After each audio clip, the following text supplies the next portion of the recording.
Welcome back to the Freemouse MC, and I bought this beautiful Yamaha FZR 1000 2LE from 1987, and I'm going to tell you why I went with this kind of motorcycle. And today on the Freemouse MC we're going to dive into why I bought a vintage superbike.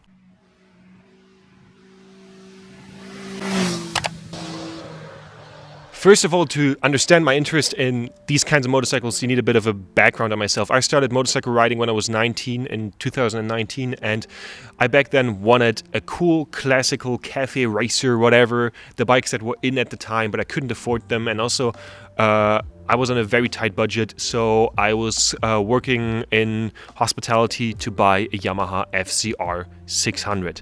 And that was kind of my first bike, but that bike had a few weaknesses. The engine tends to blow up in the high 80,000 kilometer range, and also the transmission is shared with a 400. So I really liked getting this one instead, because this one has the actual potential to be a forever motorcycle. And that's what I kind of wanted. And just have a look at the very unique vibe of this machine. Kind of, instead of the 60s design that like some of the retro bikes have, this looks super 80s.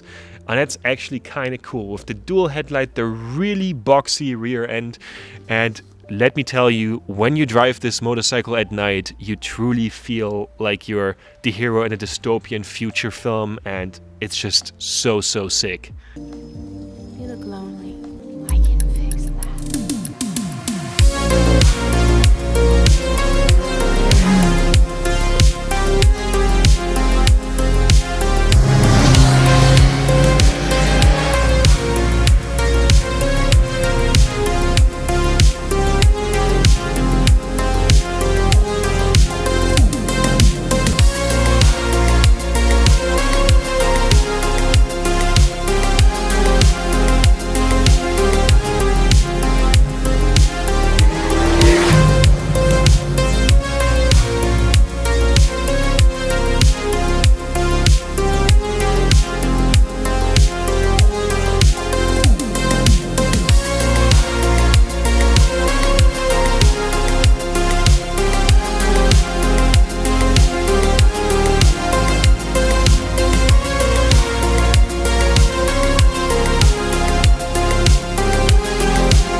And this motorcycle doesn't just look the part, it also rides very differently, because in the 1980s they made these superbikes a lot different. And on the modern bikes you really feel the weight on your handlebars, and you basically drive with your hip higher than the handlebars. Well, on this machine you really sit in the machine, which is really nice, and it gives you this feeling of basically laying on top of the bike and the fairing being completely around you.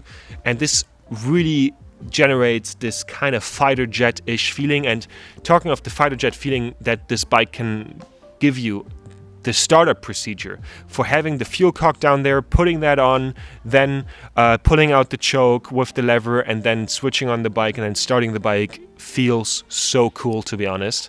It's just such a nice, characterful experience of this motorcycle. And the truly unique motorcycle riding experience doesn't just stop there, but this bike feels so raw and unfiltered. You don't have any electronic rider aids, no ABS, no traction control. Also, how the bike revs up and how you need to like get into the gears to kind of get all of the bike out of this machine is a lot more like you need to really pay more attention compared to a equivalent superbike of today. And just the feeling when you lay on this machine and you just accelerate. And back when this bike came out, this was an insane amount of acceleration that the Yamaha FZR 1000 had, and it still really well holds up. And also it's a very raw riding experience. The engine revs up relatively slow compared to a more modern bike. You have a 5-gear transmission. It is just a crazy nice riding experience. And when you then stop riding the machine, it's also a machine that you just look back to. And also the bike is relatively big. I'm a quite tall guy, and this motorcycle, when I lean back on it at like a light, I look onto the motorcycle and realize this is a big machine, and this is something that I really need from a motorcycle. And all this great package, great performance, like very unique looks. You don't see these bikes out on the road basically at all, and it's a true head turner. People really look at these machines. Is the price of the machine. These bikes are dirt cheap. I now bought this one for $1,000 because I really wanted this colorway, and also because I didn't really want to wait. If I would have waited and would have been open to getting it in a different colorway, I could have gotten it for like $650, $600. And at the same time, this is the model from 1987, so I don't have to worry about emission testing. So because the older the engines get, the more emissions they produce. So that's like really, really nice.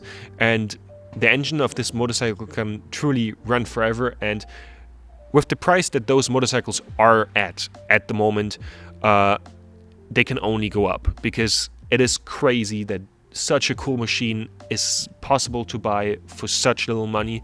And at the end, it still gives you the same feeling that a bike would that has cost some proper money. If you now compare it to something like the Suzuki GSX R750, also with the dual headlight, I cannot imagine it being like a lot cooler, but you get like the same feel, and like you can pay a lot of money for nice fancy stuff, nice cars, Porsches, whatever. The feeling of sitting on the thing and riding it and being like, yeah, this is my motorcycle, is most likely the same as with this €1,000 motorcycle. And at the end, coolness doesn't really cost anything, and it gives you also a special kind of authenticity when riding it, because it's the bike you can actually afford, and it's the cool bike you can actually afford. I don't really cringe, but it's still a bit of a weird feeling when I see people buy like these really expensive classic cars. A good example is my family used to have a Renault R4 when I was a kid, and we bought that car for super cheap with like the pistol shifting and everything. I think that's a pistol grip shift in German, English. I don't know if that 100% works, but those cars have been dirt cheap, and we've been driving them. And now these cars go for 11 to 20 fucking grand, and there are people buying them, and I'm like, what are they buying at the end of the day? The basically the look of a student car from like the 1990s. It's like, congratulations, dude, I guess. But like when you then buy these things when they're actually cheap, it has a different feel of authenticity to me. And yeah, I just love riding this motorcycle, and it's such a nice experience. I cannot stop like just taking out the bike for a spin, feeling how it feels on the side of the tire, because for today's standards, the handling is amazing. It's a truly powerful bike. You get all the classical bike feel with just all the power at the same time.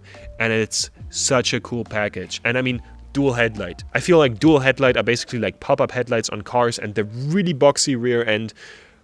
It's just a gorgeous bike, and the colors used to be different. This design is wild. Also, this same design came in purple as well. And we don't really get motorcycle colorways like that anymore. This motorcycle is so colorful and cool. All in all, it's such an impressive, nice machine with such a very unique feel to it. And all the people who are obsessed with like the retro market of motorcycles and all that maybe should really have a look at these. Also because you can still do so much stuff yourself. The bike is carbureted. This model here in specific has a problem with its clutch, that the clutch is slightly slipping. I can just do that myself. Like, that's so nice, so cool. I am actually so happy with my purchase, and honestly, it's going to be very cool when I continue aging, the bike continues aging, and I then still have this gem of a motorcycle. Just imagine at some point everyone has all the super modern bikes and I'm still riding around with this thing. Most definitely, I can recommend to anyone, really have a look at these kinds of motorcycles. They're pretty cool, they're pretty cheap. For someone at my age, I'm 23 and I'm riding this amazing machine. Is there a single thing that's cooler to own in like your 20s than to have this machine?